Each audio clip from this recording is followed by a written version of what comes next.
तो अभी अपन ना क्वाड्रिलेटरल्स देखेंगे कि क्वाड्रिलेटरल्स होते कितने तरीके के हैं ना।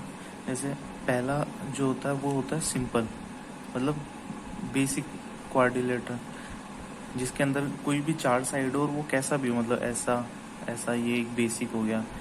और मतलब कुछ भी हो जाए, ऐसा ऐसा ऐसा ऐसा, जैसे कि ये है, ये बेसिक क्वाड्रिलेटरल हो गए। दूसरा अपन ने पास में क्या है, जैसे कि रेक्टेंगल हो गया, स्क्वायर हो गया, थर्ड नंबर पे स्क्वायर हो गया। फोर्थ नंबर पे अपने पास में एक होता है पैरेललोग्राम। फिर फिफ्थ नंबर पे है अपने पास में रोम्बस। तो ये तो अपने को मतलब ऐसे थोड़ा पता रहना चाहिए कि हाँ भाई कि ये 5 तरीके के होते हैं। तो अभी जो अपन वो रोम्बस के ऊपर देखेंगे, रोम्बस की बेसिक प्रॉपर्टीज देखेंगे। जब अपने पास में बेसिक प्रॉपर्टीज क्लियर हो जाएगी ना, तो फिर मतलब सही है, मतलब कि और कुछ नहीं होता। सारी बेसिक प्रॉपर्टीज जो होती है वो सारी उनसे बनी हुई है, मतलब सब कुछ चीज़ें। तो जैसे देखो, अभी अपन रोम्बस की अगर अपन बात करें तो रोम्बस क्या होता है। रोम्बस अपन कह सकते हैं कि एक ऐसा फिगर है जिसमें चारों साइड्स जो होती है वो सेम होती है, और आमने सामने की जो साइड्स होती हैं वो आपस में पैरेलल होती हैं। जैसे कि मैंने इसको नाम दे दिया ABCD। तो देखो AB जो है वो DC के पैरेलल है, और BC जो है वो AD के पैरेलल है, ठीक है। और ये जो साइड्स हैं वो सारी बराबर है आपस में। ये AB बराबर है BC के, बराबर है CD के, बराबर है AD के, ठीक है। पहली चीज कि साइड्स बराबर होंगी, पैरेलल होगी, और ये होगी। अब देखो, अब जैसे अगर अपन फिर से कहेंगे इसके, अब ये अपन एक और रोम्बस बना लिया, इसको नाम दे दिया ABCD। और ये अपन ने इसके ना डायगोनल्स ले लिए। ये इसका डायगोनल्स, ये अपन अभी अपन जो है एक डायगोनल्स की बात करते हैं ना, ये है इसका बड़ा वाला डायगोनल, और ये होता है इसका, ये है इसका छोटा वाला। तो देखो डायगोनल जो होगा ना वो रोम्बस में हो, या फिर यहाँ पे पैरेललोग्राम हो, स्क्वायर हो, या फिर ये रेक्टेंगल हो, इन सब के अंदर ना ये जो डायगोनल होगा वो एरिया को हाफ हाफ में डिवाइड करता है। अगर अपन को मान लो इसका एरिया पता है इस वाले का, तो अपन इसका जस्ट डबल कर देंगे तो अपने पास में इस पूरे रोम्बस का एरिया आ जाएगा। या फिर कहीं अगर अपन को रेक्टेंगल निकालना है तो इसका मतलब कि पैरेललोग्राम का निकालना है तो इसका आ जाएगा, स्क्वायर का आ जाएगा, और रेक्टेंगल का आ जाएगा, ठीक है। तो ये बात याद रखनी होती है कि अगर इसका एरिया A है तो इसका भी एरिया A ही होगा। और दूसरी चीज़ जैसे है ना, अगर अपन कहें कि ये वाला अगर एंगल थीटा है तो ये वाला एंगल थीटा होगा, और ये वाला अगर एंगल थीटा है तो ये वाला एंगल 180 माइनस थीटा होगा। और इन दोनों का सम अपने पास में 180 होगा, इन दोनों का सम 180 होगा, और सेम इस वाले एंगल की तरह ये वाला एंगल भी 180 माइनस थीटा होगा। अब ऐसा होता क्यों है, इसका रीज़न भी देख लेते हैं अपन, है ना। जैसे मान लो एक स्ट्रेट लाइन है, ठीक है।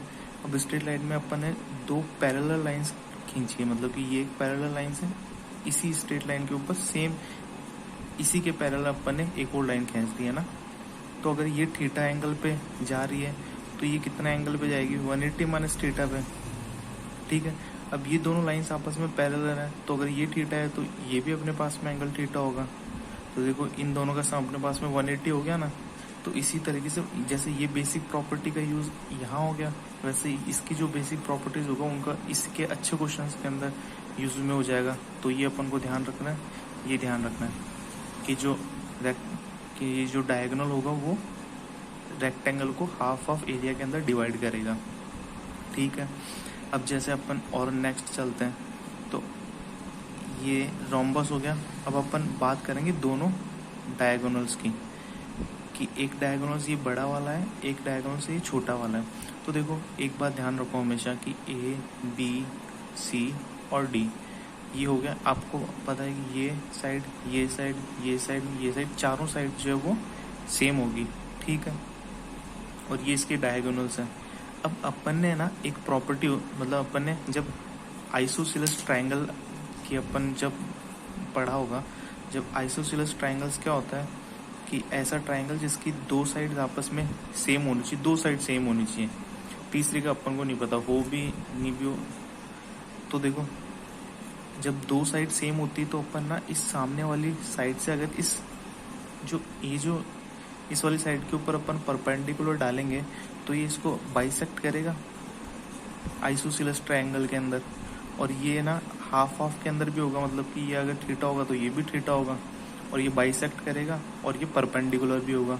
तो सेम देखो ये ए बी डी, ये आपको दिख रहा है, ये एक आइसोसेलेस ट्रायंगल बन रहा है। ये ए बी है और ये दोनों साइड्स ए बी और ए डी अपने पास में दोनों बराबर हैं।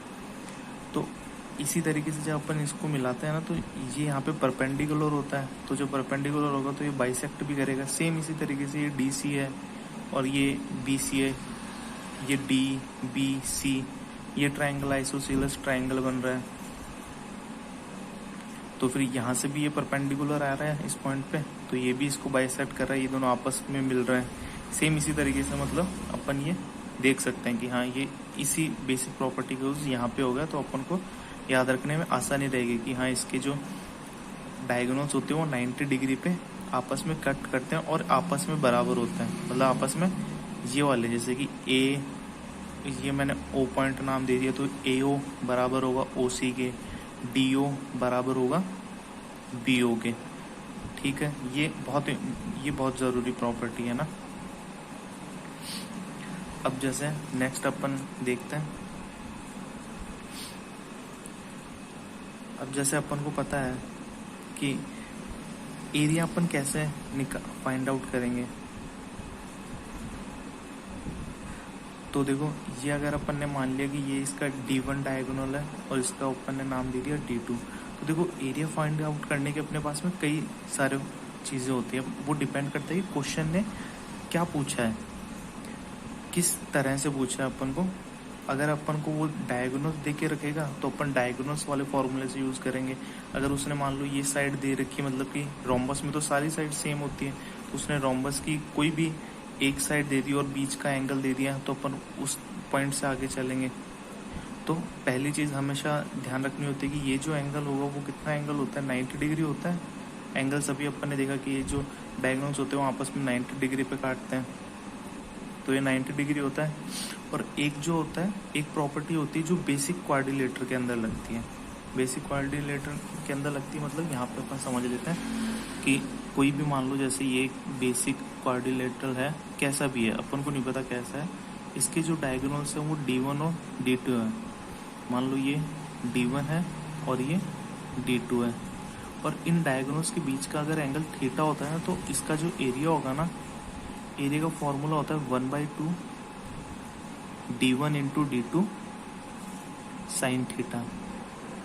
ये बेसिक के अंदर होता है, मतलब अपन को जब कोई भी ना, अपन को मतलब कि कैसा भी एक क्वाड्रिलेटर हो, अगर उसको उसके डायगोनल्स के बीच का एंगल अपन को पता है और डायगोनल्स पता है अपन को, तो अपन उस क्वाड्रिलेटर का एरिया फाइंड आउट कर देंगे। तो अब आप बताओ कि जैसे यहाँ पे ये जो रोम्बस है इनके बीच का एंगल कितना है, 90 डिग्री है। तो जब ये 90 डिग्री अपन इसी फॉर्मूले के अंदर यूज़ करेंगे तो साइन थीटा तो अपने पास में साइन 90 डिग्री 1 हो जाएगा।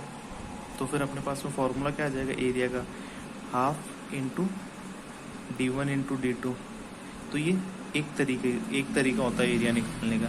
ठीक है, इसी तरीके से दूसरा तरीका अपने पास में क्या हो सकता है, दूसरा तरीका हो सकता है अपने पास में, जैसे मान लो उसने है ना ये एंगल दे दिया अपन को, ये एंगल उसने दे दिया थीटा, तो अपन क्या करेंगे, अपन को पता है कि अपन इसका एरिया कैसे फाइंड आउट कर सकते हैं कि अपन ने एक प्रॉपर्टी और सीखी है ट्रायंगल्स के अंदर कि देखो जब ट्रायंगल्स, ये मान लो एक ट्रायंगल है, इसके एंगल ये थीटा है, और मान लो ये साइड x है और ये साइड इसकी y है, तो इस ट्रायंगल का एरिया जब अपन को फाइंड आउट करना होता है तो अपन ऑलमोस्ट सिमिलर सी प्रॉपर्टी इसी की तरह कि x y साइन थीटा इस ट्रायंगल का एरिया हो जाएगा।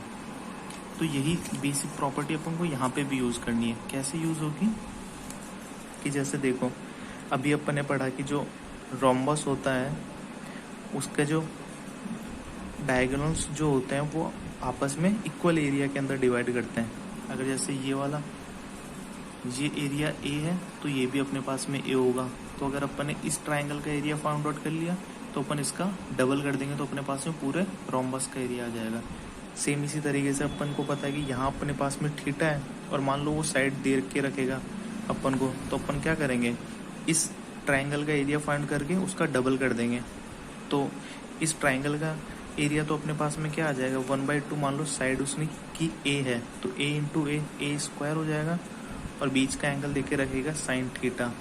तो ये तो अपने पास में क्या है, इस हाफ ट्राइंगल का एरिया आया है, तो इसी का जस्ट डबल होता है पूरे रोम्बस का। तो पूरे रोम्बस के लिए इसका 2 से मल्टीप्लाई कर देंगे तो 2 से 2 कैंसिल हो जाएगा, इसका एरिया क्या आ जाएगा रोम्बस का, ए स्क्वायर साइन थीटा। अब देखो तीसरे तरीके से और भी अपन कैसे पूछ सकता है। जैसे उसने मान लो ये अपन को एक एंगल दे दिया, ए साइड दे दी, उसने ये साइड दे दी और उसने ये एक डायगोनल्स दे दिया, ये एक डायगोनल्स की अपन को मान लो लेंथ दे दी कुछ भी। तो अपन क्या करेंगे, अपन हीरोंज फार्मूला से या तो इसका एरिया निकाल लेंगे या फिर इसके ऊपर परपेंडिकुलर डाल के ये राइट एंगल ट्राइंगल बन जाएगा। तो राइट एंगल ट्राइंगल से अपन इस पूरे का मतलब कि हाइट इंटू बेस करके इसका एरिया निकाल लेंगे और इसका डबल कर देंगे तो अपने पास में इसका एरिया आ जाएगा। तो ये 3 तरीके से, और भी कई तरीके हो सकते हैं कि अपन कैसे एरिया फाइंड आउट करें। तो ये हो गई एरिया की प्रॉपर्टी है ना। अब 1 मिनट रुकते हैं अपन।